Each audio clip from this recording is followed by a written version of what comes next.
আজকে আমরা সকাল থেকেই ভোক্তা অধিকার অধিদপ্তরের পক্ষ থেকে এই শপিং যারা করছেন ঈদ উপলক্ষে এই বিষয়গুলো তদারকি করছি। বিভিন্ন কাপড়ের দোকান, জুতার দোকান, এগুলো আমরা তদারকি করছি। পাশাপাশি নিরাপদ খাদ্য নিশ্চিত করার লক্ষ্যেও আমাদের এই আজকের কার্যক্রম ছিল। তো আমরা দেখছি যে বিক্রেতারা যারা কাপড় বিক্রি করেন, ঈদের কেনাকাটা বিক্রি করেন, তো তারা যাতে ন্যায্য দামে পণ্যটি বিক্রি করেন, তার জন্য আমরা বেসিক্যালি আজকে বের হয়েছি এবং তাদেরকে অনুরোধ করছি যে এই যে আসন্ন ঈদ, আর মাত্র 10 দিন পরে যে ঈদটা যাতে সবাই ভাগাভাগি করে নিতে পারে। হ্যাঁ, এই বিষয়টা আমরা তদারকি করছি। তো আমরা এখানে বেশ কিছু ফাইন্ডিংও পেয়েছি। আমরা দেখলাম কিছু ব্যবসায়ী কিছু অতিরিক্ত লাভের প্রবণতাও আছে এবং তারা কেউ আমাদেরকে ক্রয় মেমো দেখাতে পারছেন না। তো এই বিষয়টা আমরা কিছু অসঙ্গতি পেয়েছি।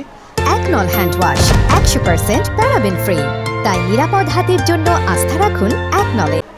এবং তাদেরকে অনুরোধ করেছি যাতে করে কম দামে পণ্যটা বিক্রি করেন এবং ক্রয় মেমো যাতে রাখেন, এটা আমরা অনুরোধ করেছি।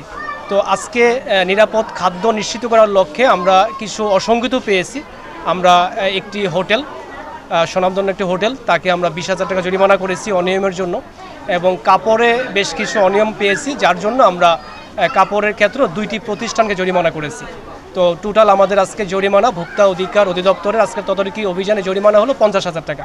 তো ঈদ আসবে 8-9 দিন বাকি আছে। তো এই যে ভোক্তা অধিকার অধিদপ্তরের যে অভিযান, যাতে করে মানুষ ভালো খাবার পায় এবং ন্যায্য দামে তার পণ্যটি যে শপিং করতে পারে, এই উপলক্ষে এই জন্য আমাদের তদারকি অভিযান চলমান থাকবে।